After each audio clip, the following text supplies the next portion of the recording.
সেটা হচ্ছে সোমবারে যারা হচ্ছে সংসদ সদস্য নির্বাচিত হয়েছেন তারা শপথ গ্রহণ করতে যাচ্ছেন। সংসদ নির্বাচন আসলে যেটি ফলাফল এখন পর্যন্ত এসেছে 297 আসনের ফল, তাতে ভোট পড়েছে 59.44%। বিএনপি এককভাবে 209, জামাত 68, এনসিপি 6 এবং অন্যান্য 14টি আসন পেয়েছে। এই ফলাফল কতটা প্রত্যাশিত ছিল? কেমন দেখলেন পুরো নির্বাচন?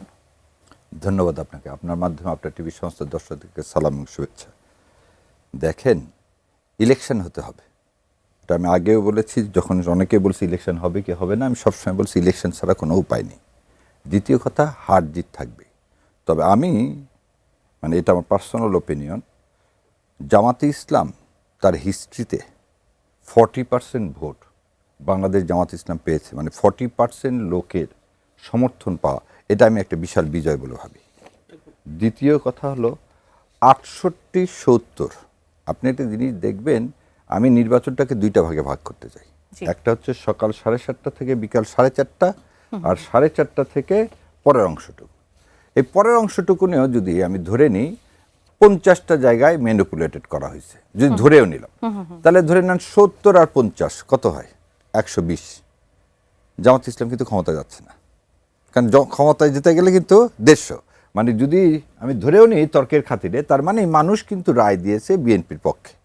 সো এইটাকে সেজন্য বিএনপিকে আমি আমার অন্তঃস্থল থেকে তাদেরকে কংগ্রাচুলেশন করতে চাই। কারণ মানুষ, আমরা কি চাই? মানুষের ম্যান্ডেট, সে যাকেই দেখ, যাকেই পছন্দ করুক। 40% জামাতের ইতিহাসে এই প্রথম পাওয়া, 68টা আসন, এটাও প্রথম পাওয়া। হয়তো 68 জায়গায় 120 হতে পারত, সেটাও, কিন্তু ওই 40% ভোট, এবং তার চেয়েও বড় আরেকটা, এবার 2টা ভোট ছিল, প্রত্যক্ষ হোক আর পরোক্ষ হোক। হা ভোটের সমর্থনে যেমন আমি ছিলাম, যেমন বাংলাদেশ জামাত ইসলাম ছিল, এনসিপি ছিল, আমরা সেভাবে বিএনপিকে দেখতে পাইনি। কিন্তু হা ভোটের জয়যুক্ততার পর আজকে যখন স্টেটমেন্ট দিলেন বিএনপির পক্ষ থেকে যে জুলাই সনদ তারা বাস্তবায়ন করবেন অ্যাজ ইট ইজ, সো সেটাও এই জাতির জন্য একটা ভাগ্যের পরিবর্তনের জন্য আমার মনে হয় একটা গুরুত্বপূর্ণ সিদ্ধান্ত। এখন আজকে আরো একটা সিদ্ধান্ত, প্রধান বিচারপতির কাছে ওনারা শপথ পড়তেছেন সবাই, যেটা কনস্টিটিউশন যদি মেনে নেন তাহলে হওয়ার কথা না। তার মানে কি, আমরা আবার সবাই মিলে কিন্তু জুলাই সনদকে অন করলাম। আমরা এমন একটা ফ্যাসিস্ট রিজিমের কোনো পেতাত্তার কাছ থেকে আমরা শপথ নিচ্ছি না। তার মানে কি, আমরা এখন হাদিকে ধারণ করতেছি, আমরা 24কে ধারণ করতেছি, 71কে ধারণ করতেছি। সো এই ফলকে প্রত্যাখ্যান করা কোনো কিছু নাই। যে ভুলগুলো হয়েছে সেই ভুলগুলো থেকে শিখতে হবে। জায়গাটাতে একটু আসতে চাই শাহরিয়ার ভাই, ওই ভুলগুলোর জায়গায় আসতে চাই, কেননা আমরা জামাতকে সর্বোচ্চ চেষ্টাও করতে দেখেছি এবার, নানাভাবে নানান প্রতিশ্রুতি দিয়ে জনগণকে, বিশেষ করে আমরা যদি একেবারে নির্দিষ্ট করেই বলতে চাই, নানা ধরনের প্রতিশ্রুতি সাধারণ মানুষের কাছে আমরা দিতে দেখেছি। একেবারে জান্নাতের টিকিট থেকে শুরু করে কবরে তাকে চতুর্থ প্রশ্ন যেটি করা হবে, দাঁড়িপাল্লায় ভোট দিয়েছিল কিনা, এমন বিষয়গুলো যখন ছিল, এবং পরকালের একটা ভয় নিশ্চিতভাবে সাধারণ মানুষের মনে কাজ করেছিল, এই বিষয়গুলো কেন আসলে টানতে পারলো না? এবার আপনাকে একটা জিনিস বলি, টানতে পারলো না কি পারলো না, এই যেখানে প্রথম জিনিসটা বোঝেন।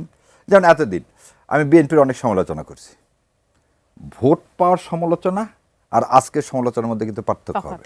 এখনকার সমালোচনাটা কি হবে? তারা যে ইশতেহার দিচ্ছে সেই ইশতেহার সে বাস্তবায়ন করতে পারছে কিনা। গ্লাডস্টোন একটা কথা বলছে, এই opposition should be a barking dog. So vote চাওয়ার জন্য আমরা যেটা করছি বা বলছি, যেমন এই যে আপনি যে কথাগুলো বললেন, আমি এখন যদি, আমার কাছে এরকম বহু ক্লিপ আছে, জান্নাতের টিকিটের কথা বিএনপিও বলছে। সো রাজনীতির ক্ষেত্রে প্ল্যাটফর্মে আমরা অনেক কথা বলি, কিন্তু কিছু ক্ষেত্রে একটা জিনিস এক জায়গায় হতে হবে। সেটা হচ্ছে কি, বাংলাদেশ জামাত ইসলাম কোরআন ও হাদিস এবং সুন্নাতে কি অনুযায়ী চলতে চায়। আর যেটা বললেন 4 নম্বর কোশ্চিন, ওটা আমারই কথা, 4 নম্বর কোশ্চিনে বলিনি। আমি বলছি যে অ্যাটলিস্ট কবরে গেলে বলা যাবে যে কিছুই করতে পারিনি, জামাতকে ভোট দিয়েছি। That is the answer, that is not a question. So আপনি যেহেতু বললেন যে কিছু আমার নিজের কোশ্চিন সেজন্য বলে দিলাম, you give me the chance to clarify, সেজন্য বলি। আরেকটু পরিষ্কার করে বলি ভাই, আপনি যেহেতু বলছিলেন যে যেটা পেয়েছে তাতে আপনি মোটামুটি সন্তুষ্ট, এবং মোটামুটি না, আমি খুব সন্তুষ্ট, খুবই সন্তুষ্ট। আমি খুব মোটামুটি না, বাংলাদেশের ইতিহাসে 40% ভোট বাংলাদেশ জামাত ইসলাম পাইছে, নিশ্চিতভাবে এটা, এবং এই 40% নিয়ে কোনো পক্ষ কেউ কোনো বলতে পারতেছে না যে এই 40% জালিয়াতির মাধ্যমে অবটেন হয়েছে, কোনো কিছুর মাধ্যমে অবটেন হয়েছে। আপনি বলছিলেন যে কিছু ভুল ত্রুটি, আমি একটু জানতে চাইবো, বাংলাদেশের ইতিহাসে জামাতের সবথেকে বড় সুযোগ ছিল এই নির্বাচন। এই ভোটের সংখ্যা বাড়তে পারতো কিনা? আপনি নিশ্চিতভাবে প্রত্যেকটা দলের ভুল ত্রুটি আছে, আমি একটু জামাতের জায়গাটা থেকে জানতে চাইবো যে কোন বিষয়গুলো আসলে কাজ করেছে। কারণ সব থেকে প্রচলিত যে বিষয়গুলো আছে, মুক্তিযুদ্ধের ইস্যুটা কাজ করেছে কিনা, নারীর ইস্যুটা কাজ করেছে কিনা, ধর্মের ইস্যুটা কাজ করেছে কিনা, যদি একটা একটা করে একটু বিশ্লেষণ আপনাকে করেন। একটা একটা করে বলি। 1990 সালে ভোট পেয়েছিল সর্বোচ্চ 12%, 1996 সালে পেয়েছিল 4%, 2001 সালে ভোট করছিল বিএনপির সাথে, তারপরেও সেটা 7%-এর উপরে যায়নি। সো সর্বোচ্চ ভোট 91 সালে 12%। জি। সো তিনটা প্রমিস করছে জামাত ইসলাম। একটা হচ্ছে কি, নারীর বিষয়ে আপনি যেটা বলেন, যে আপনার তিনটাকেই বলি, এই তিনটাকে যদি জনগণ একসেপ্ট না করতো তাহলে 12 থেকে 40 28%, এবং ভোটার সংখ্যাও কিন্তু বাড়ছে। আপনি একটা জিনিস চিন্তা করেন, আজকে কিন্তু যে টোটাল ভোটার 91 সালে সেটা ছিল টোটাল পপুলেশন। আজকে যদি টোটাল ভোটার দেখেন 12 কোটি, 91 সালে 12 কোটি লোকই ছিল না, 10 কোটি লোক ছিল। তাহলে আপনি যদি সেই জায়গাতেও যান, সিগনিফিকেন্টলি মানুষ এটাকে একসেপ্ট করছে।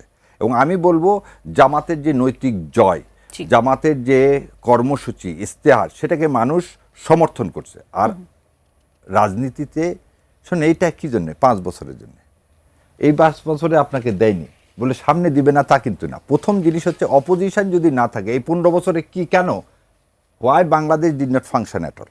দেখেন, যাকে গৃহপালিত বিরোধী দল বানালেন তার সমস্ত জায়গায় জামানত বাজাত, মানে জাতীয় পার্টি বলে একটা পার্টি এ দেশ থেকে নিঃশেষ হয়ে গেল, এবং সেটা কি জনগণের ভোটের দ্বারা। তো আপনি যদি পিপুল এমপাওয়ারমেন্ট করতে চান তাহলে আপনাকে কি করতে হবে, আপনাকে আদর্শ নিতে বিশ্বাস করে, এবং আদর্শ নিতে বিশ্বাস করে বলেই আমি কিন্তু 68-র চেয়ে বলবো 40%-কে আপনি দেখতে হবে বাংলাদেশের। এবং আরো একটা জিনিস দেখেন, হ্যাঁ ভোট কত পার্সেন্ট পড়ছে? 60%। 60%। এই 60% তো জামাতে ইসলামের জন্য। আচ্ছা, আমি না এটা নিয়ে একটু জাহেদ ভাইয়ের কাছ থেকে একটু জানতে চাইবো। কিছুক্ষণ আগে 11 দলীয় জোট একটা প্রেস ব্রিফিং করেছে, সেখানে জামাতের আমির কথা বলেছেন, এনসিপির নাহিদ ইসলাম তিনি কথা বলেছেন। এনসিপির নাহিদ ইসলাম যখন কথা বলছিলেন, আমরা অনেকগুলো আক্ষেপের কথা সেখানে শুনেছি। কেন যেন ওই 11 দলীয় জোটের যে সংবাদ সম্মেলন, সেখান থেকে শাহরিয়ার ভাই যতটা আসলে সন্তোষী প্রকাশ করলেন বা স্বাগত জানালেন, আমরা ওই বিষয়টা দেখতে পাইনি। ওখানে যে বিষয়গুলো এসেছে, নাহিদ ইসলাম বলছিলেন যে কয়েকটি আসনে কেন্দ্র দখলের মতো ঘটনা ঘটেছে, ফলাফল পরিবর্তন, সময় নিয়ে ফলাফল পরিবর্তনের মতো ঘটনা ঘটেছে, তিনি অভিযোগ করেছেন। এবং শাহরিয়ার ভাই যেমনটি বলছিলেন, এটিও দাবি করেছেন যে 60% যারা হ্যাঁ ভোট দিয়েছে সেটা 11 দলীয় জোটেরই ভোট, অর্থাৎ বিএনপির পক্ষ থেকে কোনো হ্যাঁ ভোট আসেনি বা অন্যান্য জায়গা থেকে আসেনি। এবং নির্বাচন নিয়ে তারা এখনো চিন্তা ভাবনা করছেন, তারা একটা চূড়ান্ত অবস্থানের ব্যাপারে জানাবেন, হয়তো বা খুব অল্প সময়ের মধ্যে আমরা জানতে পারবো। আপনার কি মনে হয় পুরা নির্বাচন ব্যবস্থা এবং আমি যে সংবাদ সম্মেলনের কথা বললাম সবকিছু মিলে কেমন দেখছে? শাহরিয়ার ভাই যা বলেছেন একদম ঠিক বলেছেন, নাহিদ এবং জামায়াতের আমির যা বলছেন একদম ঠিক বলছেন। কারণ ইনি রাজনীতি করেন না, ওনারা রাজনীতি করেন, উনি সমর্থন করেন তাদেরকে, তাদের ন্যারেটিভ এস্টাবলিশ করেন। যেমন আমি আমার একটা ভিডিও আমার পার্সোনাল চ্যানেলে ইলেকশনের আগের দিন আমার একটা ভিডিওর হেডলাইনই ছিল বিজয়ের জন্য জামায়াত ইসলামকে অগ্রিম অভিনন্দন, এরকম একটা হেডলাইনই দিয়েছি। কারণ কি? কারণ এই যে শাহরিয়ার ভাই যা বললেন 100% একমত। আমি ওখানে স্পষ্টভাবে বলেছি বিএনপি 2/3 মেজরিটি পাবে। আমার কিন্তু প্রেডিকশন আছে, আমার জ্যোতিষবিদ্যা হিসাবে আমাকে আপনি চাইলে আপনি জ্যোতিষী হিসাবে ব্যবহার করতে পারেন। অনেকে অনেক কনফিউজ ছিল, তাই না? অনেকে মনে করছিল ইভেন বিএনপি 151 পায়, কেন ওখানে বলা আছে, কিন্তু আমি ওখানে বলেছি জামাত সর্বোচ্চ 70 সিট পেতে পারে। এটাও মিলছে দেখুন কম বেশি। আচ্ছা ভাই, আমি এরকম একটা স্ট্যাটাস দিয়েছিলাম গতকাল। আচ্ছা যা হোক, আপনি গতকাল দিয়েছেন, আমি এর আগের দিন দিয়েছি। আচ্ছা, তো তাহলে এই যে যা যা বলেন কথা এগুলোই বলেছি। মানে একটা দল 70-এর মতো সিট পেয়ে যাচ্ছে, তখনও তার ভোটের পার্সেন্টেজ জানি না, অ্যারাউন্ড 40% ভোট পাচ্ছে। শুধু সেটা না, আরেকটা জিনিস যোগ করি, এই দলটা একটা ইলুশন তৈরি করেছে দলটা ক্ষমতায় চলে যেতে পারে। আপনি এটা নিয়েও জিজ্ঞেস করতে চাচ্ছিলেন? হ্যাঁ, খেয়াল করুন, এইগুলো প্রত্যেকটাই দলটার সাকসেস, এই ক্রেডিট তাদেরকে দিতেই হবে আপনাকে। এবং এটা বিরাট বিজয়, এবং সত্যিকার অর্থে বিএনপি তার সাইজের সাথে যে জায়গায় গেছে, উন্নতি যদি বলেন, ডিফারেন্স যদি বলেন, জামাতের ডিফারেন্স পার্সেন্টেজে যদি হিসাব করেন, হিউজ। সো এরা জিতেছে। আচ্ছা, এখন নাহিদ ইসলাম বা ডক্টর শফিকুর রহমান কেন এটা বলছেন? ওনারা বলবেন না, কারণটা বলি। মাঠের ক্যাম্পেইনে, নির্বাচনের ক্যাম্পেইনে কিন্তু তারা জিতে যাচ্ছেন। নাহিদ ইসলাম ভোট দিয়ে বলেছিলেন যে আমরা সরকার গঠন করতে যাচ্ছি। ফাইন, এটা বলতে হবে তো। জি। আপনি যদি বডি ল্যাঙ্গুয়েজে দেখেন আমি 70 সিট পাবো, আপনি 30 সিট পাবেন তখন। আচ্ছা, সো আপনাকে রাজনীতির জন্যই দেখাতে হবে আপনি অনেক বড় দল হয়েছেন, আপনি ক্ষমতায় যাবেন, যাতে আপনি তো আপনার নিজস্ব যে ভোট ব্যাংক আছে তারটা তো পাবেন, জি বিএনপিও তারটা পাবে। দুই দলই চেষ্টা করে মাঝে যারা আছে সুইং ভোটার বলি আমরা বা আনডিসাইডেড ভোটার, তার ভোট পাওয়ার জন্য। তো ওদের প্রবণতা থাকে যে দলটা জিতবে তাকে ভোট দেয়া, কারণ তারা মনে করে জেতা পার্টি থেকে যদি এমপি হয় এলাকায় উন্নয়ন হয়, মানে এলাকায় উন্নয়নের কাজ এমপির না, কিন্তু তারা এভাবেই ভাবেন। জি তো এটা বলার পর এখন বিপদ কি হয় খেয়াল করুন। আপনি বলছেন আপনি ক্ষমতায় চলে যাবেন, সরকার গঠন করবেন, পেয়েছেন অ্যারাউন্ড 70, মানে অর্ধেক বা তার চেয়ে কম সিট। আপনি কি ব্যাখ্যা দেবেন তাহলে? আপনাকে নেতাকর্মীকে ব্যাখ্যা দিতে হবে, আপনাকে ভোটারের সামনে। তাহলে তাহলে কি দাঁড়ালো? কোথাও কোথাও সমস্যা হয়েছে, এটা হয়েছে, আমরা দেখছি, আমরা করবো কিনা। ওনারাও ভেতরে ভেতরে, আমি আপনাকে কনফার্ম করছি, খুশি। তারাও জানেন তাদের বিজয় হয়েছে, কিন্তু যেহেতু তারা রাজনীতি করেন এইটুকু তাদেরকে আপনিও মনে করেছেন যে 70-এর মতো সিট পাবে এবং তারাও জানতেন। তারপরে যে হাইপটা আমরা দেখেছি, একটা সময় এমনও মনে হয়েছে যে বিএনপির সঙ্গে হাড্ডাহাড্ডি লড়াই হতে যাচ্ছে, জামাতও বের হয়ে চলে আসতে পারে, এরকম অবস্থান দেখছি। এখন তাদেরকে এই ব্যাখ্যাটুকু তো দিতে হবে, কেন দিতে হবে যে কেন কমলো, এতটা কমলো, অন্ততপক্ষে 100টা নয় কেন। একদম। হ্যাঁ, সেই জায়গাটুকু আপনার কাছে কি মনে হয় যে আরো আগাতে পারতো কি না? এটা যেটা হয়েছে এবার, আমি এটাকে অনেক অনেক বেশি মনে করি, অনেক বেশি মনে করি। ভবিষ্যতে সঠিক ট্র্যাকে তারা যদি চলে, বিএনপি অনেকগুলো ভুল করেছে, সেই ভুলগুলো যদি বিএনপি না শুধরায়, হু নোজ নেক্সট ইলেকশনে তারা সত্যি সত্যি ফাইট দেবে বা ক্ষমতায় চলে যেতে পারে। আবার উল্টো হতে পারে, যেমন 91 সালে জামায়াত ইসলামী একা নির্বাচন করে 17টা সিট পেয়েছে, 96তে সেটা 3-এ নেমে গেছে, ভোটের পার্সেন্টেজও কমেছে, সিটও কমেছে। বাড়তেও পারে, কমতেও পারে, এটা আসলে 5 বছর অনেক লম্বা সময়। কথার সাথে আমিও একটু অ্যালার্মিং বলতে চাইবো, কারণ জনাব তারেক রহমান ঢাকা 17-তে যদি মাত্র 4,500 বা 5,000 ভোটে যেতে, এবং ঢাকার 6টি আসনে তো আমরা দেখেছি অবস্থানটা আসলে কিরকম। সুতরাং এটা ডেফিনেটলি তাদের জন্য। আর জামাত এখন যে অবস্থানে আছে, নিশ্চিতভাবেই তারা প্রস্তুতি নিচ্ছে এবং ভবিষ্যৎ সামনের নির্বাচনে জামাতকে নিশ্চয়ই আরো শক্তিশালী রূপেই আমরা দেখতে পাবো। স্বাভাবিক। একই সাথে বিএনপিও যে জায়গায় ভুল করেছে তারাও তাদেরগুলো নিয়ে কাজ করবে। ইনফ্যাক্ট গণতন্ত্রের এই জিনিসটাই সৌন্দর্য, দলগুলো পরস্পরের মধ্যে ফাইট করতে থাকবে গণতান্ত্রিক পদ্ধতিতে। প্রত্যেকে গণতান্ত্রিক পদ্ধতিতে চেষ্টা করবে আরেকজনকে যতটা ছোট করে ফেলা যায়, এটাই নিয়ম।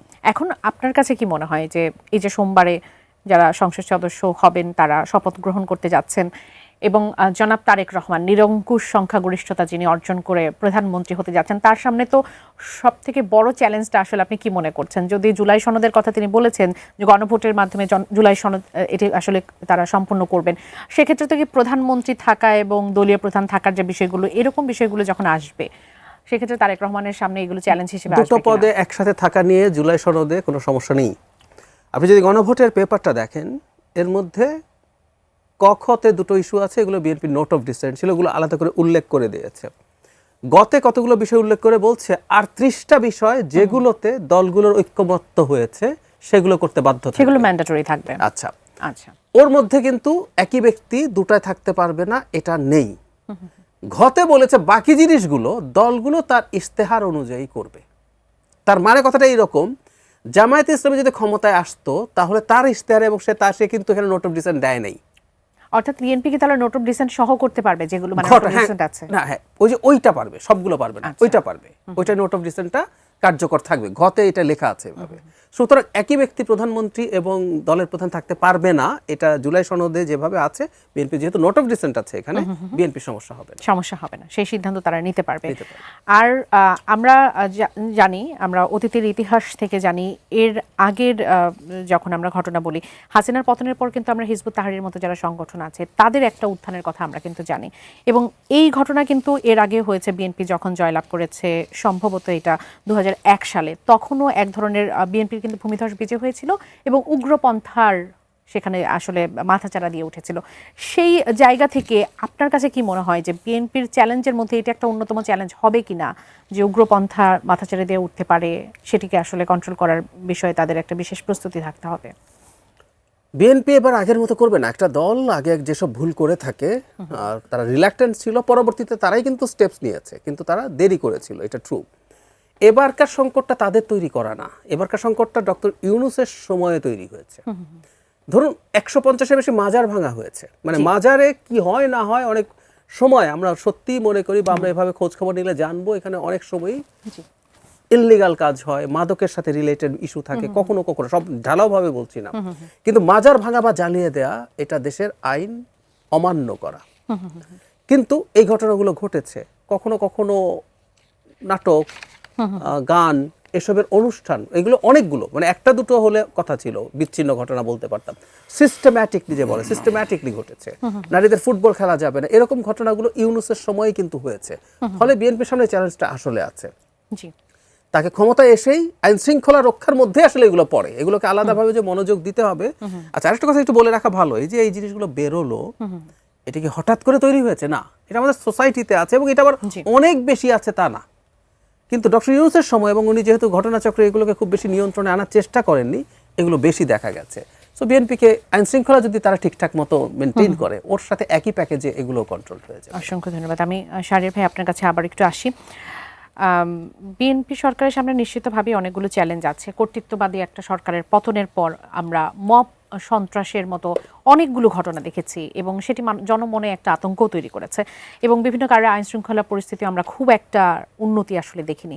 আপনার কাছে কি মনে হয় যে এটা থেকে আসলে উত্তরণ সম্ভব মানে খুব অল্প সময়ের মধ্যে? আচ্ছা, তার আগে আমি একটু ভাইয়ের সাথে একটু অ্যাড করতে চাই। প্রথম জিনিস হচ্ছে, আমি গত মঙ্গলবারে এবং টেক্সট মেসেজ দিয়ে আমি বিভিন্ন জায়গায় এই টেক্সট মেসেজ দিয়ে আমি বলছি, এবং জাহিদ ভাই দেখেন, বিএনপি 150টা নিশ্চিত সিট, জামাত জোট 70টা নিশ্চিত সিট। আচ্ছা, সবারই মোটামুটি একই প্রেডিকশন ছিল। 72টা হচ্ছে সুইং সিট। জি, তাহলে 72টা হচ্ছে সুইং সিট। এই সুইং সিটটাই হচ্ছে নির্ধারণ করবে ভাগ্য। এটা হচ্ছে আমার প্রেডিকশন ছিল, দ্যাট ওয়াজ মাই প্রেডিকশন। এবং আজকে যে তর্ক বিতর্ক যেটাই হচ্ছে সেটা হচ্ছে 53টা সিট নিয়ে। তা আমি কিন্তু প্রথমে শুরুতে বলছিলাম যে 53 যদি আমাদের যুক্ত হয়, you are not getting the majority. Right. কিন্তু এটার সুবিধাটা কি ছিল, কেন আমি এটা চাচ্ছিলাম? অ্যাবসলিউট মেজরিটি হলে তখন আপনার একটু অটোক্রেট হওয়ার একটা সুযোগ থাকে। সো আমি জাহিদ ভাই এটার সাথে, তাহলে ব্যালেন্স চেক আর 2/3 হলে কিন্তু আপনি যা ইচ্ছা তাই করতে পারেন, কিন্তু 2/3 না হলে আপনি কি করতে পারবেন যে there will be a balance. So as a নাগরিক হিসাবে, আর যেটা ভাই বলল আগে, অ্যাজ এ ওয়েল উইশার হিসাবে আমি চাইছিলাম যে কোনো পার্টি 2/3 না পাক, তাহলে একটা চেক অ্যান্ড ব্যালেন্স অ্যাটলিস্ট থাকবে। এখন কেন এই 53টা, যেমন আপনি উদাহরণ টানলেন সেজন্য বলতেছি, এই ইলেকশন কমিশন খুব সুন্দর সব জায়গার ভোট গণনা এবং রেজাল্ট দিচ্ছিলেন। হঠাৎ ঢাকার বেলায় এসে উনি 2 ঘন্টা কিন্তু টিভিতে বন্ধ করে রাখলেন। 2 ঘন্টা আপনার কালকে খেয়াল করে দিবেন, আপডেট বন্ধ করা ছিল। দ্বিতীয় আরেকটা জিনিস দেখেন, বলা ছিল 2 ঘন্টা পর পর টোটাল ভোট কত কাস্ট হচ্ছে সেটা আপডেট দেবেন। দুপুরের পর ওনারা আপডেট দেওয়া টোটালি বন্ধ করে দিলেন।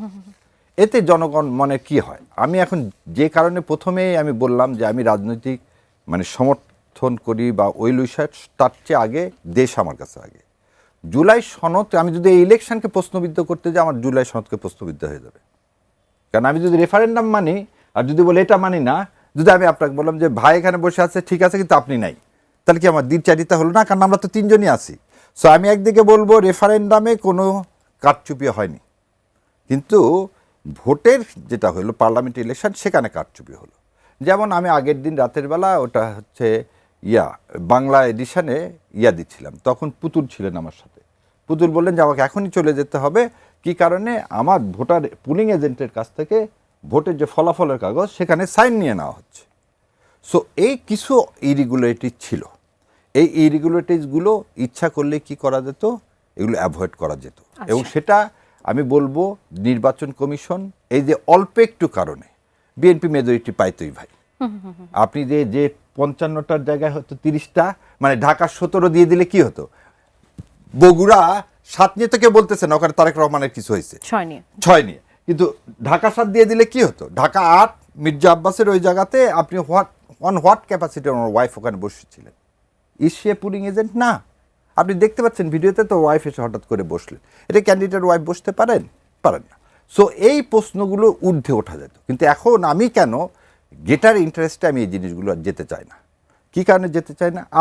আপনার জন্য আপিল করার সুযোগ আছে, আপনার জন্য ইলেকশন কমিশনের রিকাউন্টিংয়ের সুযোগ আছে। So there is a legal procedure, এবং এই লিগাল প্রসিডিওর যদি আপনি না মেনে রাস্তায় নামেন, তাহলে আপনার ডেমোক্রেসি বাধাগ্রস্ত হবে, এবং যেটা কোনোভাবেই করা যাবে না। এবার আপনার সেকেন্ড জিনিসে আসি। ভাই যেটা বলছে নোট অফ ডিসেন্টে দেখেন, নোট অফ ডিসেন্ট কিন্তু গণভোটে ছিল না, পার্টির ইশতেহারে ছিল এবং এই কথাও ঠিক বলা হয়েছিল যে যে নোট অফ ডিসেন্ট সেটা আপনার পার্টি ইশতেহারে দিবেন, ইশতেহার যদি আপনার জয়লাভ করে তাহলে আপনি সেগুলো কি করতে পারবেন, ইমপ্লিমেন্ট করতে পারবেন। এবং আমি যতখানি জানি, আমার যতখানি বিশ্বাস, তাদের ইশতেহার পরে এবং নোট অফ ডিসেন্ট দেওয়া হয়েছে সব মাইনরিটি ইস্যুগুলোতে। যেমন আমি বিএনপির দু একটা নোট অফ ডিসেন্টকে আমি নিজে সমর্থন করি, যেমন চিফ জাস্টিস হবে জ্যেষ্ঠ 2 জনের মধ্যে থেকে, যে জ্যেষ্ঠ হবে নট নেসেসারিলি তাকেই করতে হবে, এটা আমি নিজে, কারণ একজন জ্যেষ্ঠ আছে উনি পারফেক্ট নাও হতে পারে, পৃথিবীতে কোনো কিছুই পারফেক্ট না, so there should be a alternative. So কিছু কিছু জায়গায় কিন্তু সেগুলো কোনোটাই ফান্ডামেন্টাল ছিল না। পার্টির চেয়ারম্যান 10 বছর এবং পার্টির মানে প্রধানমন্ত্রী ওনারা এটা একসেপ্টই করে নিছেন যে 10 বছর পর থাকবেন না, so that is the main point এখানে। আচ্ছা, তারপরে আরেকটা একটা বিরতি নেবার সময় হয়ে গেছে। অসংখ্য ধন্যবাদ। আমি জাহিদ ভাই, শাহরিয়ার ভাই যেমনটি বলছিলেন, আমি নিজেও এই প্রশ্নটা করতাম যে এই যে ভূমিধস বিজয় বিএনপির, সেটি আবার বিএনপিকে কর্তৃত্ববাদী একটা শাসকের ভূমিকায় তাদেরকে দেখাবে কিনা। ঝুঁকি আছে, মানে সারা পৃথিবীতে সবসময় দেখা গেছে এত বড় যখন সংখ্যাগরিষ্ঠতা হয় তখন এই ঝুঁকি থাকে, বিশেষ করে 2/3 মেজরিটি যেটা হয় লোয়ার হাউসে। এখন যদিও আপার হাউস হওয়া এবং কনস্টিটিউশন অ্যামেন্ডমেন্টের ক্ষেত্রে সেটারও রোল থাকা নিয়ে প্রশ্ন আসবে, কিন্তু জামায়াত ইসলামী যদি অ্যারাউন্ড 40% ভোট পেয়ে থাকে, আমি এখনো নিশ্চিত তথ্য পাইনি, বিএনপি 50%-এর বেশি ভোট পাবে। 53% ভোট হয়ে গেছে বিএনপি, আচ্ছা, আর জামাত পাইছে 40%। তাহলে খেয়াল করি বিএনপির হাতে, বিএনপি আপার হাউস প্রপোর্শনাল রিপ্রেজেন্টেশনে হলেও তার 53টা সিট হয়ে যায়। সো বিএনপি কনস্টিটিউশন অ্যামেন্ড করার প্রাথমিক কাজটা করে ফেলতে পারে, এরপর এটা আবার গণভোটে যাবে। মানে কেন ঝুঁকির কথা বলা হয়, কারণ সে তখন সংবিধান সংশোধন করার ক্যাপাবিলিটি পেয়ে যায়। এখন বিএনপি এটা করবে কিনা সরিয়ে রেখে আমরা বলতে চাই, এইবারের মতো আমি আবার মনে করেছি বিএনপির শক্ত, বিএনপি শুধু না, যদি জামায়াত ইসলামী সরকার গঠন করত, আমি একটা খুব শক্তিশালী সরকার চেয়েছিলাম। 200 মানে আপনি সকাল বিকাল মানে কনস্টিটিউশন চেঞ্জ করবেন, ব্যাপারটা এরকম না। কিন্তু আপনি যখন এই 2/3 মেজরিটি নিয়ে আসেন, আপনার সরকারের একটা বেশি অথরিটি তৈরি হয়। এই অথরিটিটাই আপনাকে স্বৈরাচার যেমন করতে পারে, আবার এই অথরিটিটা আপনাকে কাজ ভালোভাবে করতে সাহায্য করতে পারে। এখন আমি এইবার কেন চেয়েছি এরকম একটা সরকার হোক সেটা বলছি। বাংলাদেশ ইতিহাসে এত বিধ্বস্ত কোনো রাষ্ট্র ব্যবস্থা নিয়ে আর কোনোদিন ছিল না, কোনো দিন না। এরশাদেরও পতন হয়েছে, এরশাদ 9 বছর স্বৈরশাসক ছিলেন বলছি আমরা, কিন্তু এরশাদের সময়ও ধরুন পুলিশ পালিয়ে যায়নি, তো তার মানে পুলিশ এমন খারাপ কিছু করে নাই যে পুলিশকে জনগণ গিয়ে মেরে ফেলতে যাবে, তাই তো?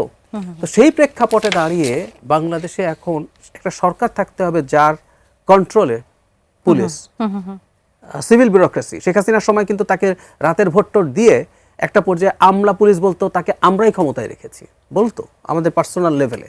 সো এই যে একটা বিশেষ ধরনের আমলা, বিশেষ ধরনের পুলিশ তৈরি হয়েছে, এদের উপরে যদি সঠিকভাবে নিয়ন্ত্রণ রাখতে চায় বা অন্যান্য সার্ভিস যারা দেন, একটা শক্তিশালী সরকার লাগবে। শুধু সেটা না, বাংলাদেশ খুবই টাফ জিওপলিটিক্যাল ফাইটে পড়ে যাবে। China America, China India, India China, এরকম নানান কিছু ঘটনা ঘটতে পারে। সেখানেও একটা শক্তিশালী ম্যান্ডেটের সরকার যদি থাকে, সে বেটার বার্গেইন করতে পারবে। সবকিছু মিলে আমি মনে করি এবার হওয়া দরকার। ঝুঁকিটা আছে, এই ঝুঁকি ঠেকানোর জন্য আমরা যেটা আশা করি যে আমাদের গণমাধ্যম, সিভিল সোসাইটি সবাই মিলে, এবং নাগরিকরাও, সোশ্যাল মিডিয়া কিন্তু খুবই ভাইব্রেন্ট এখন, প্রচুর চাপের মধ্যে বিএনপিকে রাখতে হবে যেখানে তার কোনো ডেভিয়েশন হয়। জি, আমি একটু ছোট করে জানতে চাইবো যে এনসিপির ব্যাপারে একটু জানতে চাইবো। তারা 6টা আসনে জয়লাভ করেছে। এনসিপির এই সিদ্ধান্ত নিয়ে নানা ধরনের আলোচনা হয়েছে যে জামাতের সাথে যাওয়া নিয়ে, কেন তারা জামাতের সঙ্গে গেল, বিএনপির সাথে যেতে পারত, এরকম নানান কথাবার্তা হয়েছে। আপনার কাছে এই ডিসিশনটা এখন কি মনে হচ্ছে? ভালো মনে হচ্ছে না। এমপি হওয়াই শেষ কথা না, রাজনীতি থাকতে হয়। আমরা চোখ বন্ধ করে আমি বলে দিচ্ছি, ওনারা মাইন্ড করতে পারেন, এনারা তো আসলে মূলত জামায়াতের ভোটে জিতেছেন। 91 সালে সিপিবি আওয়ামী লীগের সাথে জোট করেছিল, সিপিবির বেশ কয়েকজন নির্বাচিত হয়েছিল। ওই এরপর কি আর সিপিবি কোনো দল ছিল যখন আলাদা হলেন? যদি কখনো আলাদা হতে পারে, জামায়াত তো একসময় বিএনপির সাথে জোট ছিল, আলাদা নির্বাচন করছে না, আলাদা নির্বাচন করে হবেন না। অর্থাৎ এনসিপির কোনো ভবিষ্যৎ আপনি সেভাবে দেখতে পাচ্ছেন না? না, আমি মনে করি এনসিপি যে রাজনীতির যে ভুল, আমি যখন এনসিপি জয়েন করেছে জামাতের সাথে, আমি তখন এই কথাটা বলেছি, এনসিপিকে নিয়ে জামাতের বিরাট সুবিধা হয়েছে, তার সিটের ক্যালকুলেশনে প্রবলেম হয়েছে। কারণ আমি মনে করি 30টা সিটে যদি জামাত থাকতো, জামাতের ক্যান্ডিডেট একটু বেশিও জিততে পারতেন। কিন্তু আবার এনসিপিকে নেওয়ার মাধ্যমে, পাওয়ার মাধ্যমে জামাত একটা মধ্যপন্থী দলকে তার জোটে রাখতে পেরেছে, এবং গণ অভ্যুত্থানের যে ফেস, তাদের অনেকগুলো যেহেতু সেখানে আছে, জামাত বেনিফিটেড হয়েছে অনেক বেশি। এনসিপির এই যে 6 জন পার্লামেন্টে এসছে, হ্যাঁ এটা বলতে পারি, পার্লামেন্টে এসে যখন কেউ কথা বলে, পার্লামেন্টে এসে কেউ যখন প্রচুর ডিবেট করে, সেটার কিন্তু আলাদা ইম্প্যাক্ট আছে। তারা ভাবতে পারেন যে এটা তাদের রাজনীতিতে সাহায্য করবে, হতেও পারে। কিন্তু আমি মনে করি এখনো এই 6 জন জিতে আসায়, ধরলাম তারা আলাদা নির্বাচন করলে একজনও জিতলেন না, স্টিল আমার কাছে ওটা বেটার অপশন মনে হয়। অসংখ্য ধন্যবাদ শাহরিয়ার ভাই। আমি একটু বিএনপির চ্যালেঞ্জের জায়গাগুলোতে, যেহেতু তারা নিরঙ্কুশ সংখ্যাগরিষ্ঠতা অর্জন করে সরকার গঠন করতে যাচ্ছে, আমরা সবসময় বলে আসি শক্তিশালী সরকার যেমন লাগবে বিরোধী পক্ষও লাগবে, সেই শক্তিশালী বিরোধী পক্ষ আশা মানে থাকবে সেই প্রত্যাশা তো আমাদের আছে। কিন্তু চ্যালেঞ্জগুলো নিয়ে যদি একটু বলতে চাই, আমলাতন্ত্রের যে জটিলতার চ্যালেঞ্জ সেটা তো নিশ্চিতভাবেই থাকছে এবং সব সরকারের সময় থাকে। বিশেষ করে আমরা উদাহরণ হিসেবে বলতে পারি যে এই ডক্টর ইউনূস সরকারের সময় আমরা দেখেছি যে যতগুলো তাদের ডিসিশন ব্যর্থ হয়েছে বা ফলাফল প্রত্যাশিত হয়নি যে বিষয়গুলোতে, তার পেছনে মোটা দাগে আমলাতন্ত্রকে আসলে দায়ী করা হয়। অর্থনীতির ক্ষেত্রে আমরা নানান গত 1.5 বছরে আমরা দেখেছি নতুন বিনিয়োগ সেভাবে আসেনি, কর্মসংস্থান সৃষ্টি আসলে সেভাবে হয়নি। এই চ্যালেঞ্জগুলো নিশ্চিতভাবেই বিএনপির কাছে থাকবে। আপনার কাছে কি মনে হয় সেটা আসলে কিভাবে সামাল দেওয়া উচিত? আচ্ছা, প্রথমে উইথ ডিউ রেসপেক্ট আমার ভাইয়ের সাথে আমি একটু দ্বিমত করতে চাচ্ছি। আচ্ছা, দ্বিমত করে আমার প্রশ্ন হ্যাঁ, উত্তর দিব।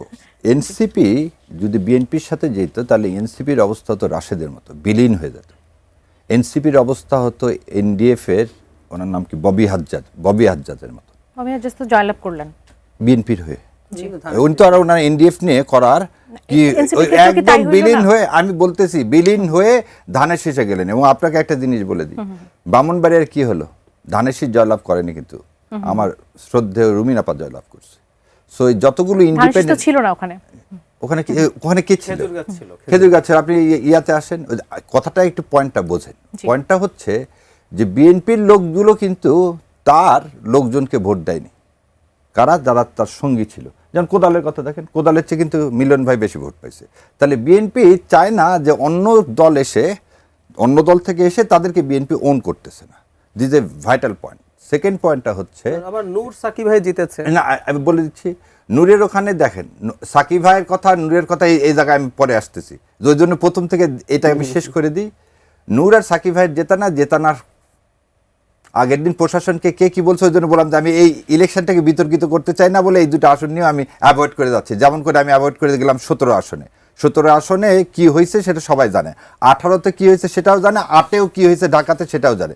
সো এই বিচ্ছিন্ন ঘটনাগুলোকে না নিয়ে যেটা আমি বলতে চাচ্ছি যে নূরের সহকর্মী কে ছিল ঝিনাইদহে, সেখানে বিএনপিতে যোগ দিল, ধানের শীষ নিল, যখন দেখলো যে লোকাল বিএনপি তাকে সমর্থন করছে না। বরং এনসিপি আজকে জামাতে ইসলামে এসে জামাতে ইসলামের সাথে থেকে তারা তাদের শাপলাকলি এই প্রথম একটা প্রতীক নিয়ে একটা রাজনৈতিক দল, অনেকে তাকে কিংস পার্টি বানাতে চেয়েছিল, কিন্তু তারা প্রমাণ করে দিল এই ভোটের মাধ্যমে। আপনি আর একটা জিনিস বলতো, মির্জা আব্বাসের মতো giant politician, he is a giant politician, এই বিষয়ে কোনো সন্দেহ নাই। তার খালি ঘাম ছুটানি তাকে হেরে দিয়েছে আমার ব্যক্তিগত। হ্যাঁ, আমি যে আগের পয়েন্টটা শেষ জিতছে, হওয়ার আগে একটু ওটার সঙ্গে যুক্ত করতে চাই যে বিএনপি সেভাবে আসলে অন্য দলের কাউকে তারা মনে করে না যে তারা বিএনপিকে ওন করছে, কিন্তু সারোয়ার তুষারের পোস্টগুলো, ফেসবুকের পোস্টগুলো নিশ্চয়ই আপনি দেখেছেন। সেটা বিষয়ে বলতেছি, এই অভিযোগটা আসলে কেন করতে হলো, তার সাথে গাদ্দারি করা হয়েছে, বেঈমানি করা হয়েছে। জি, সারোয়ার এই আগে একটুকুন বলেনি। তাহলে এনসিপি এই জায়গাতে কি হলো, এনসিপিটা নিজস্ব স্ট্যান্ডিং হলো, তার নিজের এমপি পাইলো, নিজের একটা প্রতীক পাইলো। সো আগামীতে ইনশাল্লাহ এনসিপি ভালো করবে এই আশাবাদ ব্যক্ত করি, কারণ তারা হচ্ছে জুলাইয়ের কি অগ্রগামী সৈনিক। এখন তুষারের কথাটা আমি বলি, ওখানে যে জামাতের ক্যান্ডিডেট ছিল, আমি আগেই বলছি তাকে বহিষ্কার করার কথা, এবং গোপনে গোপনে তিনি ভোট পেয়েছেন। আমি আপনার কথাটা বলি, হ্যাঁ আমি আপনাকে বলতেছি, এখনো আমি দাবি জানাই তার মতো লোককে জামাত ইসলামে রাখাই উচিত না। আমি আপনার সাথে যেটা সত্য সেটা আমি বলবো, যেটা মিথ্যা সেটাও আমি কখনোই সমর্থন করব না। ওই যে কাজটা সারোয়ার তুষারের সাথে করেছেন ওই লোকটা কখনো জামাত ইসলাম ওন করেন না, এবং জামাত ইসলাম উচিত তাকে বহিষ্কার করা। এটা আমার ব্যক্তিগত মতামত, আবার বলতেছি। এবার আপনার প্রশ্নের উত্তরে আসি। 91 সালে এরশাদ সাহেবের সময় যারা ছিলেন আমলা, তাদেরকে নিয়েই কিন্তু ভোট হয়েছিল, কিন্তু সেই সময় কিন্তু কোনো উপদেষ্টা বলেনি যে কেন প্লেনটা একটা স্কুলে কি হলো, ক্র্যাশ করলো। এটা আসলে সচিবালয়ে ক্র্যাশ করার কথা। কারণ আপনি একটা জিনিস দেন, এই 1.5 বছরে আমলারা কি পরিমাণ অসহযোগিতা করছে এই অ্যাডভাইজারগুলোকে, যে তারা আক্ষেপে বলছে মাইলস্টোন স্কুলে প্লেনটা ক্র্যাশ না হয়ে প্লেনটা আসলে সচিবালয়ে ক্র্যাশ করা উচিত ছিল। তারপরও যে আমরা একটা ভোট করতে পারছি। পুলিশের কথা, কালকে সকালবেলা আমি আগের দিন রাতের বেলা গেছি নওগাঁ সকালে ভোট দিছি, দিয়ে আমি গেলাম বগুড়ার পর গেলাম সিরাজগঞ্জের পর পাবনার পর টাঙ্গাইল, তারপর ঢাকা 15 আসন। এতগুলো জায়গায় আমি কিন্তু ভিজিট করছি। একটা জায়গায় দেখিনি আমি পুলিশকে কি করতে, সক্রিয় ভূমিকা দূরের কথা, আপনি এই যে গাজীপুর চৌরাস্তায় সমস্ত রিক্সারা মাঝখানে বসে থেকে তারা তাস খেলতেছে, আর পাশে হচ্ছে পুলিশ দ্বারা আছে মেন রোডের উপরে। আমি এসে হর্ন দিলাম, তারপর তারা সরতেছে, তা পুলিশ একটা আসেনি। মানে শান্তিপূর্ণ ভোট হয়েছে, সেজন্য কি পরিস্থিতি না, এরকম শান্তিপূর্ণ হয়েছে? ভোট হয়েছে কি একটা জিনিস দেখেন, এবার ক্যাজুয়ালিটি হয়নি কেন? দুই দলের দায়িত্বশীল ভূমিকার কারণে। পুলিশের কিন্তু কোনো রকম কোনো আপনি ক্রেডিবিল দেন না, কারণ আপনি একটা জিনিস দেখেন, সমস্ত জায়গায় কিন্তু সেনাবাহিনী দৌড় দিচ্ছে, এবং আমি অন্তঃস্থল থেকে দুইটা বাহিনীকে সবসময় আমি কি করছি, সেনা, নৌ, বিমান বাহিনী এবং আমার আনসাররা যে অমানবিক পরিশ্রম করছে, পুলিশ তার কোনো ক্রেডিটই পেতে পারে না। সো প্রথম জিনিসটা যেটা বললেন, বিএনপি এসে যদি এই পুলিশকে এবং এই আমলাকে, কারণ এই আমলাদের কিভাবে নিয়োগ হয়েছে, যেটা পরিবারে জামাত না বিএনপিও যদি তার কোনো দুঃসম্পর্কে মামাতো খালাতো থাকে তাও সে পাশ করেনি। সো সে আমলা দিয়ে আর যাই হোক আপনার কী হবে না, রাষ্ট্র পরিচালনা হবে না। এবং সেই কারণ বুঝতে পেরে তারা রাষ্ট্রপতির কাছ থেকে শপথ না নিয়ে প্রধান বিচারপতির কাছ থেকে শপথ নিচ্ছেন। আর ভাই যে আর একটা কথা যেটা বললেন যে অ্যাবসলিউট মেজরিটি, হ্যাঁ যদি ভালো করেন, হ্যাঁ ওয়ার টাইমে তো অ্যাবসলিউট পাওয়ার নিয়ে নেওয়া হয়, কিন্তু বিএনপি যেভাবে মানে আজকে ক্ষমতা এসছে, মানুষ ক্ষমতা দিছে, 200 সিট পাইলে ধরে নেন আপনারা 212টা তো পাইছে, 12টা যদি না পাইতো 190টা পাইতো, কি হতো? 2/3 জন্য ভাইজিরা বললো যে জুলাই সনদ তো অলরেডি পাস হয়ে গেছে, গণভোটের সিস্টেম আছে যে চাইলে এই কটা পাওয়া যায়, না চাইলে এই কটা, এটা তো জনগণের উপর। না না না, জনগণের উপরই পাওয়া যায়। আমি বললাম কেন, এই কারণে এইখানে হচ্ছে এই বিতর্কে যেতে চাই না। ইলেকশন হয়ে গেছে, ডিপ স্টেট যা করছে, কাউকে অ্যাবসলিউট মেজরিটি দিতে চাইছে, দিছে। আমি আর এই বিষয়ে যেতে চাই না। আমি চাই যে সোমবার দিন সমস্ত দলেরা শপথ নিক, একটা ভালো সংসদ আসুক, ইনশাল্লাহ বিএনপি যে জুলাই সনদকে বাস্তবায়ন করুক, এটাই। শাহরিয়ার ভাই, আপনি কি মানে মনে করছেন যে নির্বাচনে ডিপ স্টেটের কোনো ভূমিকা ছিল? আমাকে যদি আপনি জিজ্ঞাসা করেন 7, 18, 17, 18তে একজনকে আপনি ডিক্লেয়ার করে দিলেন জয়ী, তারপর হঠাৎ করে আবার উল্টায় দিলেন কেন? আপনি 17তে আপনি ভোট বন্ধ, ওই যে বললাম যে 2 ঘন্টা কেন বন্ধ, কিছু আমি এই জিনিসগুলোকে কেন আমি ইগনোর করতেছি, যার কারণ তার উত্তর প্রথমেই দিচ্ছি যে আপনি যদি এই 53টা সিটও দিতেন, তাও ওনারা কিসে যেত না, ওনারা ক্ষমতায় যেত না, কিন্তু অ্যাবসলিউট মেজরিটি হতো না। আর অ্যাবসলিউট মেজরিটি হলে কি সমস্যা, আজকে সকালবেলা একটা পার্টি অফিস একজন খুলে দিয়ে আসছে। ইন্ডিয়ার বাস্তবায়ন, ইন্ডিয়ার এজেন্ডা বাস্তবায়ন করতে গেলে কাউকে 2/3 মেজরিটি লাগবেই। এইটাতে আমি হচ্ছে আশঙ্কিত যে ইন্ডিয়ার এজেন্ডা যেন কোনোভাবে ভারতের আধিপত্যবাদ আবার এদেশে কি মাথা চেড়ে না ওঠে। এদেশে বাংলাদেশ এখন আসলে কোন বলয়ে যাবে? বাংলাদেশের বলয় থাকবে। বাংলাদেশ কোনো বলয় যাবে না। বাংলাদেশ কোনো আধিপত্যবাদকে সমর্থন করবে না, কারো দাসত্ব নেবে না। বাংলাদেশ এই যে ভাই যে কথা বললেন, আমি বলি 70 সালে এত খারাপ অবস্থা ছিল না ইকোনমির, যেভাবে টাকা চুরি করে হাসিনা নিয়ে চলে গেছে এদেশে। ভাই তো বললো 90-90 না, 70 সালে 71 সালেও এই অবস্থা ছিল না। কিন্তু আজকে যে অবস্থা করে গেছে বিএনপি, এই ক্ষমতা নিচ্ছে, ইটস এ টাফ টাইম। যদি সবার সমর্থন না পায়, দেখেন বিএনপি কি বলছিল, সবাইকে নিয়ে 1 মিনিটের মধ্যে শেষ করে দিচ্ছি, সবাইকে নিয়ে তারা সরকার গঠন করতে চাইছিল।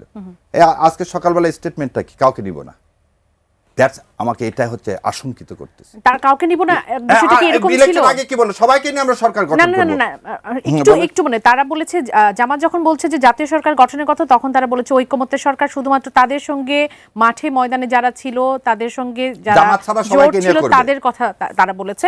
আমি অনেকে আছে তাদের মধ্যে যারা সিট পায়নি, তাদেরকে নিবে কিনা এই কথা বলেনি। জিওপলিটিক্যাল বিষয়টা একটু জানতে চাচ্ছি, এই জন্য যে আমরা অনেকগুলো চুক্তি করে ফেলেছি আমেরিকার সাথে, সেটি আমাদের উপর কোনো প্রভাব বিস্তার করতে পারে কিনা? এটা তো ভালো কাজ করছেন, তুলা নিবেন, গার্মেন্টস দিবেন ফ্রি, এর চেয়ে আর ভালো কাজ কি হতে পারে? বোয়িং বিমান লাগবে, মানুষ অনেকে করে, আমাদের বোয়িং ছাড়া আর কোনো বিমান নেই। আপনি যদি এয়ারবাস কিনতে চান, আপনাকে আলাদা একটা লাইন তৈরি করতে হবে। বিমান প্রথম হচ্ছে লাভবান হলো। সো রাষ্ট্রের পলিসি নিয়ে, রাষ্ট্রের যদি পলিসি যদি চেঞ্জ হয়, তাদের ওই যে ছবি দেখাচ্ছেন জাতীয় সংসদ, ওখানে হবে হচ্ছে কি রাষ্ট্রের, ওখানে ব্যাংক্রাফটরা নিয়ে যেমন আজ সকালবেলা শুনলাম যে একজন মহাসচিবের ভাই কিছু টাকা কি ক্ষমা চেয়ে নিছেন। আমি বিশ্বাস রাখি সব দল মিলে এই টাকা মারার পথটা এবং ব্যাংক্রাফটদেরকে, আমি শাহরিয়ার ভাই থাকতেই আপনার কাছ থেকে জিওপলিটিক্যাল বিষয়টা নিয়ে একটু কথা বলতে চাই। আমরা আধিপত্যবাদের বিরুদ্ধে সবসময় কথা বলছি, কিন্তু আধিপত্যবাদের বিরুদ্ধে আসলে কি অবস্থান এখন পর্যন্ত নিতে পেরেছি শক্তভাবে, এবং আমেরিকার সাথে যে চুক্তিগুলো হচ্ছে সেটি নিয়ে নানা ধরনের প্রশ্ন হচ্ছে। আপনার মনে কি কোনো প্রশ্ন আছে এটি নিয়ে? প্রশ্ন আছে। আমার কথাটা হচ্ছে আমেরিকার এই সাথে এই চুক্তিটা না করে যাওয়া ভালো ছিল। এখন আবার নতুন সরকারের চাইলে কি চুক্তি না করে থাকতে পারতো? উত্তর হচ্ছে না। কারণ হলো আমেরিকা এখন ট্রাম্প কি করছে, ট্রাম্প যখন প্রথম ট্যারিফ বসানো শুরু করলো তখন সে বিভিন্ন দেশের উপরে তার ওই যে ট্রেড ডেফিসিট যত, মানে এটা একটা হাস্যকর প্রপোজিশন, মানে পৃথিবীতে এরকমই আছে, কোনো দেশ কেনে কোনো দেশ বিক্রি করে। এখন ধরেন একটা ফান আছে অর্থনীতিতে এরকম, আপনি পাড়ার মুদি দোকান থেকে তো সারা জীবন কিনলেনই, তাই না? আপনার সাথে তার ট্রেড ডেফিসিট কত, বাকি দিয়ে চলে গেল জীবন। তো আপনি এখন তার কাছে কিছু বেচতে হবে আপনাকে, আপনাকে যদি আপনার পাড়ার মুদি দোকানদারকে গিয়ে বলবেন না তোমাকে তোমার কাছে কিনতে হবে, তোমার সাথে আমার বিরাট ট্রেড ডেফিসিট আছে, তাই না? এই ফান্ডটা আছে অর্থনীতিতে, তো ট্রেড ডেফিসিট থাকবে। কিন্তু ট্রাম্প তো ট্রাম্পই, সে এগুলো নিয়ে ঝামেলা শুরু করলো এবং হুমকি দেওয়া হচ্ছে যে আমাদের যেহেতু পোশাক রপ্তানি করি আমরা, এখানে বিরাট ট্যারিফ বসিয়ে টসিয়ে আমাদের এগুলোকে ঝামেলা ফেলবে, সেটা করছে, ইনহ্যান্ড করছে। ফলে আমাদের কিছু কিছু চুক্তি করতে হতো ট্রেড ডেফিসিট কমানোর জন্য। এখন বিপদ কিন্তু বহু আছে, আপনি এয়ারবাস কিনছেন না, একক মার্কেট হিসাবে কিন্তু আবার ইউরোপ আমেরিকার চাইতে বড় আমাদের পোশাক রপ্তানির জন্য। আমাদের তো একটা জিএসপি প্লাসের কথা আছে, এলডিসি গ্র্যাজুয়েশনের পর আমরা জিএসপি পাবো না, জিএসপি প্লাস পাবো, ও দেখবেন ওইটা দিয়ে চাপ দিচ্ছে। আমরা আসলে জিও পলিটিক্যালি বেশ বড় সমস্যায় পড়তে যাচ্ছি। একটা জিনিস কিন্তু ইম্পর্টেন্ট, জনগণের ভোটে নির্বাচিত একটা ভালো সমর্থনের সরকারের সাথে বার্গেন কিন্তু সোজা না।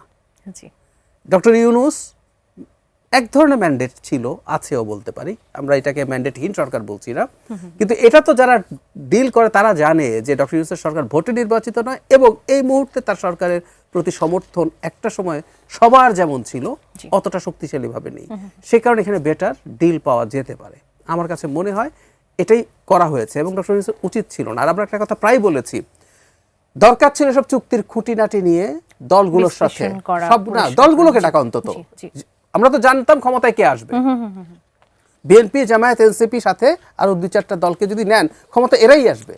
আপনি এদের টপদেরকে নিয়ে ক্লোজ, যদি এর মধ্যে গোপন থাকে, অনেক বলে যে গোপনীয়তা চুক্তি আছে, চিফদেরকে নিয়ে বসেন, বসে আপনি কথা বলেন যে আমরা এটা করতে যাচ্ছি। চুক্তিগুলো গোপন না, তার কোনো শর্তাবলী কি এখন পর্যন্ত প্রকাশিত হয়েছে বা হওয়ার সম্ভাবনা আছে? না, কিছু শর্ত সব না, এগুলো আমরা অনেক আলোচনা করেছি। ইভেন যেগুলোর মধ্যে এই গোপন রাখার শর্ত নাই সেগুলোও তো আমাদের সামনে আনা হয় নাই। সো এগুলো করতে পারে সরকার, যখন কোনো কিছু ট্রান্সপারেন্টলি করে না তখন অনিবার্যভাবেই প্রশ্নবিদ্ধ হয়। বিএনপির কাঁধে যেহেতু দেশের ভার চলে গেছে, তারেক রহমানের কাছ থেকে আপনি আসলে একজন প্রধানমন্ত্রী হিসেবে তার কাছ থেকে কি কি প্রত্যাশা করেন, কিভাবে দেশ চালাবেন সামনে?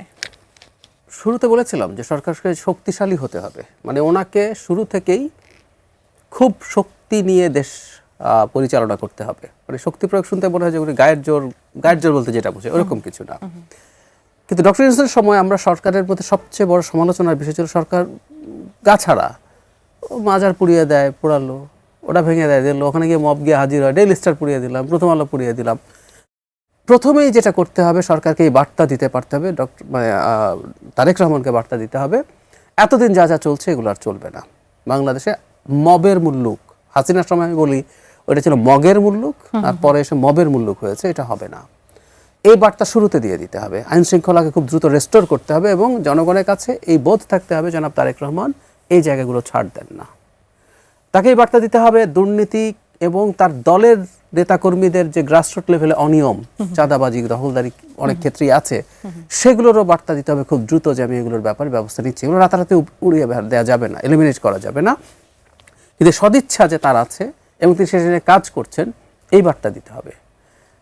অতীতের কোন ভুলটা তারেক রহমান যাতে না করেন সেই পরামর্শটা দিবেন, যে অতীত থেকে শিক্ষা নিয়ে এই ভুলটা যেন কোনোভাবে তিনি না করেন?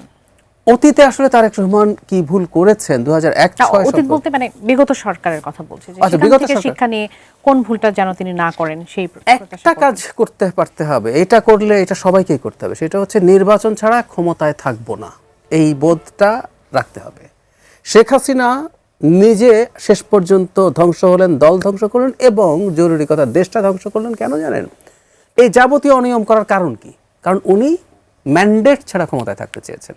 উনি চেয়েছেন আমি ক্ষমতায় থেকে যাব, একটা নির্বাচন হবে সো কল্ড, যেটা আসলে নির্বাচন না। সেটার জন্য আপনি এমন অবস্থা করলেন বিরোধী দল আসবে না, আপনি পরে রাতে ভোট করলেন। এই কারণেই আপনি দেখবেন আস্তে আস্তে আপনাকে সব ইনস্টিটিউট ভেঙে ফেলতে হবে। পুলিশকে আপনি আপনার দলের কর্মীর মতো ব্যবহার করেন, আপনি বিচার বিভাগ ধ্বংস করবেন, আপনি নির্বাচন কমিশন শেষ করে দেবেন। সো একটা ভুল থেকে দেশের তারেক রহমান না, ভবিষ্যৎ সব রাজনৈতিক নেতাকে শিক্ষা নিতে হবে, নির্বাচন ম্যানিপুলেট করে ক্ষমতায় যাব না। নির্বাচন দেব, হেরে গেলে মেনে নেব, বিরোধী দলে যাব, আবার রাজনীতি করে পরের নির্বাচনে জিতে আসবো।